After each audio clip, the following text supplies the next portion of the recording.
personhood. The idea touches upon the etymological root of the Greek word for person, namely prosopon.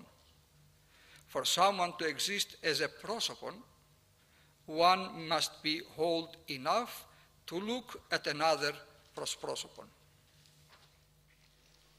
face to face. When speaking about a connection between the three persons of the Trinity, Orthodox theology does not emphasize what constitutes God, but instead underlines how God exists. In other words, the source of God's existence is not some unknown or unknowable substance. Orthodox theology never associates the divine source with a particular essence. Rather, divine personhood represents the primary and absolute concept in existence. Therefore, God as monad of single substance can never exist prior to the persons of the Father, the Son, and the Holy Spirit. I skip some deeply theological thoughts, which may be difficult. I will present them during the discussions, I hope. When we say that God is love, for example, we understand that God subsists as Trinity, that is, as a person and not as a substance. I am talking later about the implication of the notion of the freedom of the person to this understanding of the personhood. From the moment that one ceases to love and accept love from others, one also ceases to exist as a free person and is enslaved to finite human nature. Now I'm coming to the human relationships and the contemporary biotechnology. As with the Father, the Son, and the Holy Spirit, personal identification depends on the type of interactions we form with other people. There are many instances when we engage others simply because there is a pressing need to do so. For example, I address to you or approach a specific individual because I wish to accomplish something. In this sense, people become a means to a particular end. However, Orthodox theology reaffirms that since God endows us with his image, human beings are called to live in a manner similar to God, namely, free from all necessity and limitations. John Zizioulas notes that although man's nature is ontologically prior to his personhood, man is called to an effort to free himself from the necessity of his nature and behave in all respects as if the person were free from the laws of the nature. Again, the laws of nature are not afforded a negative place in Orthodox theology, but we recognize that the natural laws tend to become an impetus for constantly focusing attention on the needs of our limited nature and not fulfilling the possibilities of our infinite personhood. Only when nature begins to exist hypostatically or personally, as it does with the three persons of the Trinitarian God, does it exist truly and eternally. As images of God, human beings must strive to overcome such limited existence precisely because the laws of nature neither limit God nor cause his existence. I'll try my best.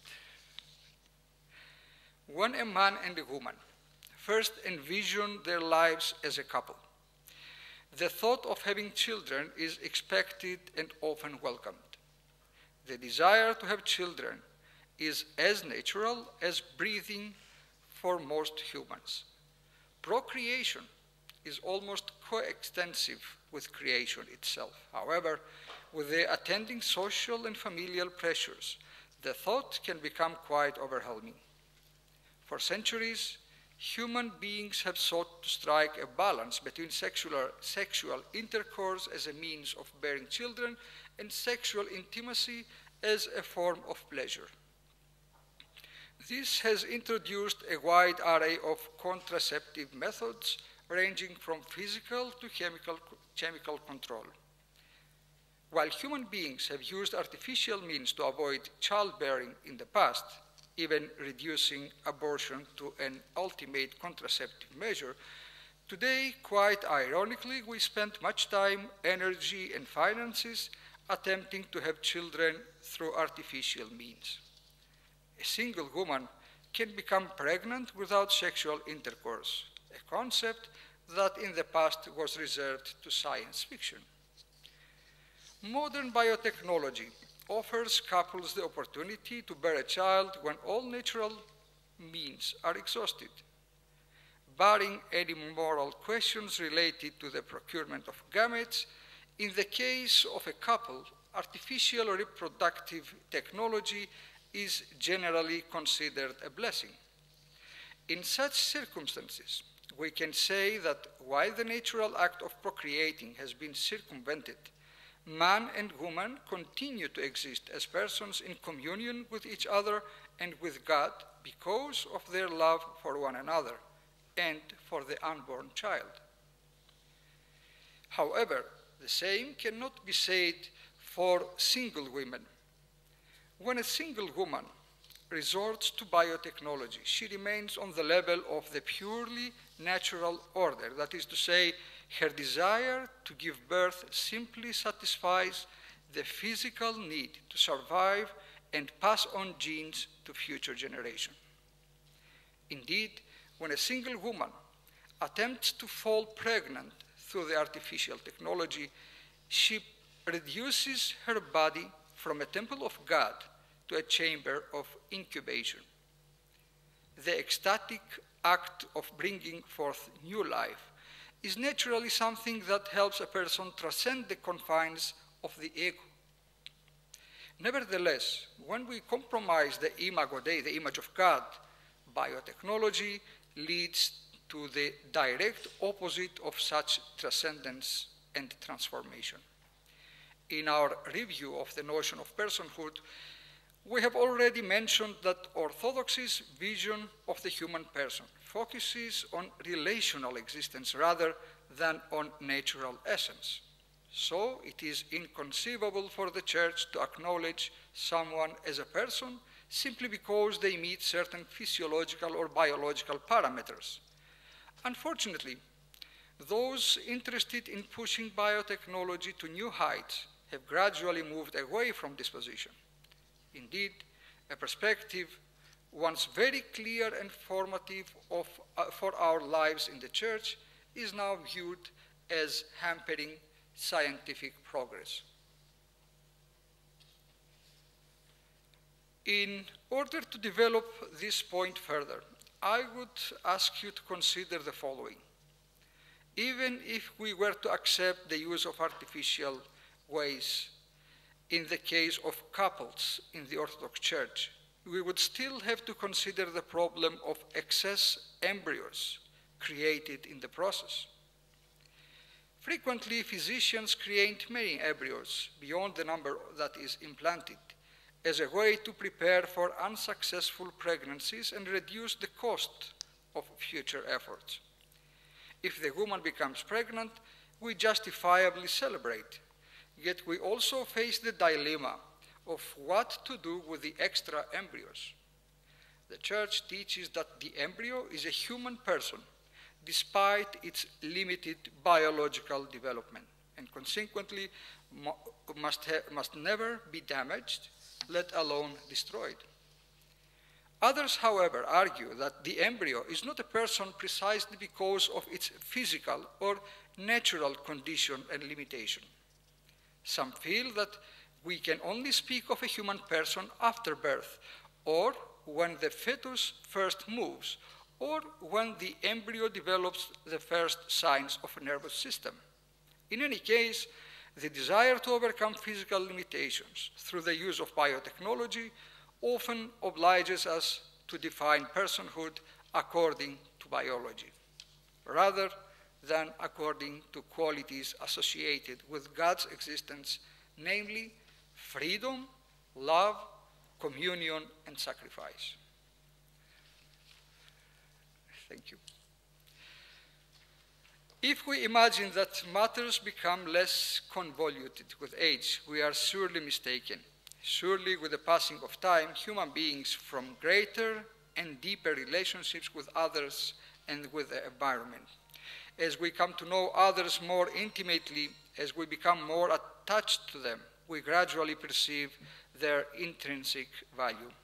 This is not simply a matter of biological or physiological maturity, but a sign also of spiritual growth. Nonetheless, as we evolve in both body and soul, we encounter numerous health-related problems. Once again, biotechnology offers a prospect and the possibility of overcoming these challenges, but it simultaneously challenges the Orthodox understanding of personhood.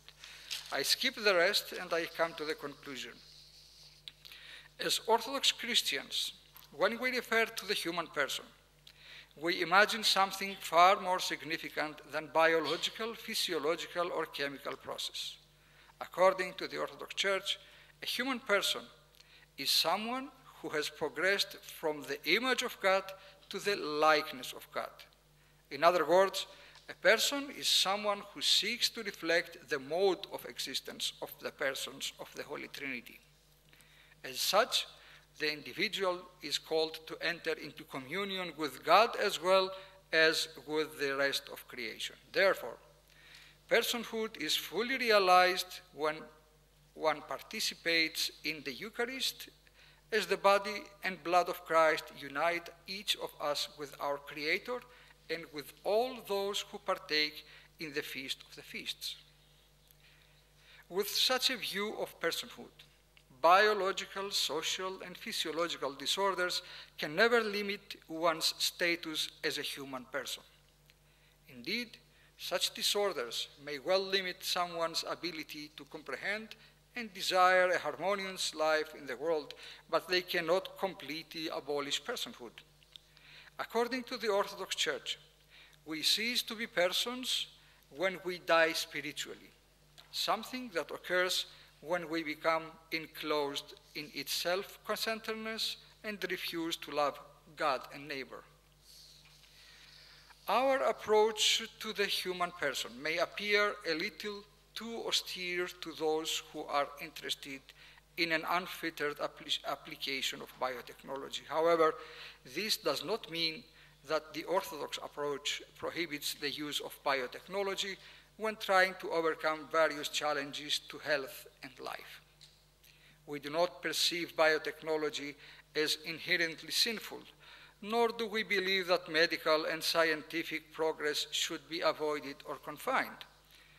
What is, I suppose, important is to be aware of the motivating factors behind the use of biotechnology in each specific instance. In this way, we can avoid doing good through evil, and consequently feel certain that the use of biotechnology will not be turned into a measure for the misuse or abuse of the human person. And as a sign of thanks for your patience, listening to my long and sometimes maybe boring speech, I have this story that my professor of homiletics told me, late Professor Fundoulis, who passed away in the meantime, may his memory be eternal. He told me a story. The first lecture about homiletics was the following.